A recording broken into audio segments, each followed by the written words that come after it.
आज का दंगल चुनावी नतीजों के बाद बंगाल में बदलते माहौल को लेकर है और ये माहौल ऐसा बदला है कि घर से मंदिर तक और मैदान से पार्टी दफ्तरों तक हलचल मची हुई है। शुभेंदु राज में बंगाल में पुलिस से लेकर हुकूमत तक और नेता से लेकर सियासत तक सभी लोग एक्शन में हैं और इससे टीएमसी की टेंशन बढ़ती नजर आ रही है। कारण यह है कि एक तरफ तो सूबे भर में टीएमसी नेताओं के खिलाफ कानून का डंडा चलना शुरू हो चुका है, दूसरा टीएमसी के नेता पार्टी छोड़कर भाग रहे हैं और जो अब तक नहीं भागे हैं उनमें अंदरूनी घमासान भी शुरू हो गया है। टीएमसी की सांसद काकोली घोष दस्तीदार ने यूं तो पहले ही पार्टी के सभी पदों से इस्तीफा दे दिया था, लेकिन उन्हें सीआईएसएफ की वाई कैटेगरी की सुरक्षा मिल गई और अब काकोली ने लोकसभा स्पीकर को चिट्ठी लिखकर मांग की है कि टीएमसी के ही लोकसभा में चीफ व्हिप कल्याण बनर्जी के खिलाफ मुकदमा चलाया जाए।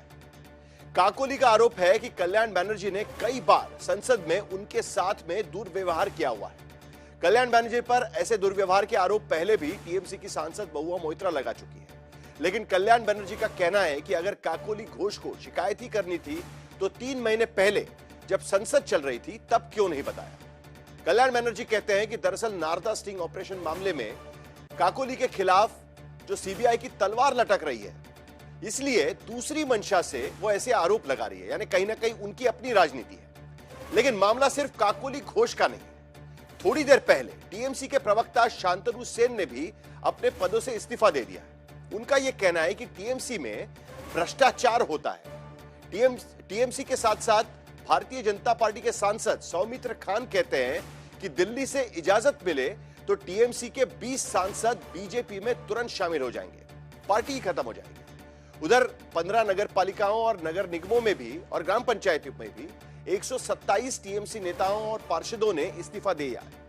टीएमसी के नेताओं पर 181 से अधिक मुकदमे दर्ज हो चुके हैं, दर्जनों गिरफ्तारियां हो चुकी है। तो सवाल यह है कि क्या बंगाल में अब टीएमसी अपने वजूद के लिए लड़ रही है? जिस तरह टीएमसी के विधायक सीएम शुभेंदु से लेकर मंत्री निशीत की बैठकों में पहुंच रहे हैं, यह बंगाल में टीएमसी के भविष्य पर कैसा संकेत देते हैं? तमाम और भी सवाल है जिस पर हम चर्चा करेंगे, लेकिन पहले बंगाल में जो हो रहा है उसको लेकर यह रिपोर्ट देखते हैं।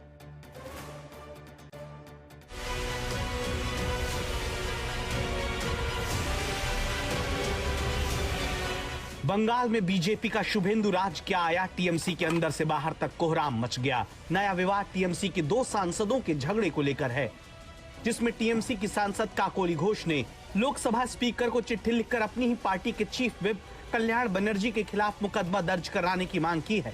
आरोप लगाया है कि कल्याण बनर्जी ने संसद में उनके साथ दुर्व्यवहार किया है। उस टाइम क्यों नहीं स्पीकर को बोला? हम 3 मास पहले भी हाउस में थे, हम उस टाइम भी कुछ किया तो स्पीकर को बोलना जरूरत था उस टाइम। ये अब तक था, बाद में बोलने से कुछ नहीं होता है। कल्याण बनर्जी का दावा है कि काकोली के आरोप झूठे हैं, दरअसल इसके पीछे कहानी कुछ और है। हमारा सोच है उनका कुछ मंशा है। स्पीकर को आपको चिट्ठी लिखेंगे, बोलेंगे सीबीआई ने उनका अगेंस्ट में एक एफआईआर किया था, चार्जशीट किया, फाइल किया। वो 5 लाख रुपया नारदा में लिया था, तो उनका अगेंस्ट में प्रोसिक्यूशन होने के लिए सैंक्शन का जरूरत है। वो स्पीकर का पास मांगा था, स्पीकर अभी तक नहीं दिया। अभी हम स्पीकर को लिखेंगे क्यों आप सैंक्शन नहीं दे रहे हैं। दरअसल नारदा स्टिंग मामले में सीबीआई की चार्जशीट में काकोली का भी नाम था, लेकिन स्पीकर से मंजूरी नहीं मिलने के कारण कार्रवाई नहीं हो सकी। दरअसल चुनाव नतीजों के बाद टीएमसी के अंदर भूचाल मचा हुआ है। टीएमसी के विधायक दिलीप मंडल को ओडिशा के पुरी से गिरफ्तार कर लिया गया। बाशिरहाट में टीएमसी के म्यूनिसिपैलिटी चेयरमैन के खेतों में सोना और नकदी मिलने पर गिरफ्तार किया गया है। कूच बिहार में टीएमसी नेता तन्मय दास सुब्रत आचार्य को शुभेंदु के काफिले पर हमले के केस में गिरफ्तार किया गया। उत्तर 24 परगना में अजित शाह सुजीत शाह के घर करेंसी, राइफल, गोलियों से लेकर शराब तक की बरामदगी और गिरफ्तारी हुई। हुगली के TMC zonal chairman Sukhdev Mahato की गिरफ्तारी हुई। विधाननगर नगर निगम से 4 टीएमसी पार्षद गिरफ्तार हुए। दक्षिण दमदम नगर पालिका के पूर्व मंत्री सुजीत बोस गिरफ्तार हुए। वर्धमान नगर पालिका में टीएमसी पार्षद शहाबुद्दीन खान तो माथा भांगा नगर पालिका में टीएमसी पार्षद चंद्रशेखर राय और हावड़ा से टीएमसी नेता आकाश सिंह की भी गिरफ्तारी हुई है। यहाँ तक कि कहीं आसनसोल में सेल की जमीन पर बने टीएमसी और लेफ्ट के दफ्तर ढहाए गए, तो अभिषेक बनर्जी के दरवाजे तक भी पुलिस की दस्तक हो चुकी है। नादिया, मुर्शिदाबाद, कूच बिहार जैसे जिलों में प्रधानों, पार्षदों और टीएमसी के नेताओं के खिलाफ 181 से अधिक नई एफआईआर दर्ज कर ली गई। टीएमसी के 15 साल की सत्ता में पनपे भ्रष्टाचार, अपराध और सियासत के गठजोड़ की एक एक परतें उधेड़ी जाने लगी हैं। कहीं से लाखों करोड़ों की नकदी, कहीं से सोना मिल रहा है, कहीं सैकड़ों आधार कार्ड, तो कहीं सरकारी दस्तावेज और सामान बरामद होते हैं। तो टीएमसी के खिलाफ हो रही कार्रवाई से घबराकर सबसे पहले टीएमसी के नेताओं के बीच भगदड़ मचती दिखती है। टीएमसी सांसद काकोली घोष दस्तीदार ने पार्टी के सारे पद छोड़ दिए। टीएमसी के प्रवक्ता शांतनु सेन ने पद से इस्तीफा सौंप दिया। 15 स्थानीय निकायों से टीएमसी के 127 पार्षदों ने इस्तीफा दिया। टीएमसी के 6 विधायक मुख्यमंत्री शुभेंदु की बैठक में देखे गए। टीएमसी विधायक ऋतुव्रत बनर्जी और संदीपन साहा सीएम की मौजूदगी में विधानसभा स्पीकर से मिलने पहुंचे। उत्तर बंगाल से टीएमसी के 13 विधायक मंत्री निशीथ प्रामाणिक की बैठक में पहुंचे। टीएमसी के राज्यसभा सांसद सुखेंदु शेखर राय सरेआम नाराजगी जता रहे हैं।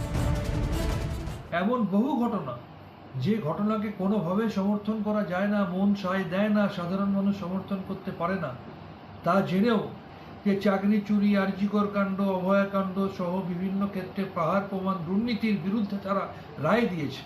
আমার মন আর কোনোভাবে সম্মতি দেয় না যে এর পরেও এই ধরনের দুর্নীতিগুলোকে সমর্থন করতে হবে।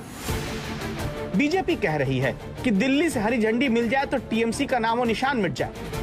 20 জন সাংসদ, কেন্দ্রীয় বিজেপি এবং রাজ্য নেতৃত্ব শুভেন্দু এবং শ্রমিকদের যদি দরজা খুলে দেয়, 20 জন সাংসদ আসতে প্রস্তুত। इससे 50 नाराज विधायकों समेत मालदा, मुर्शिदाबाद, दक्षिण बंगाल के 18 से अधिक टीएमसी नेताओं और सांसदों को बीजेपी के संपर्क में होने का दावा किया जाता है।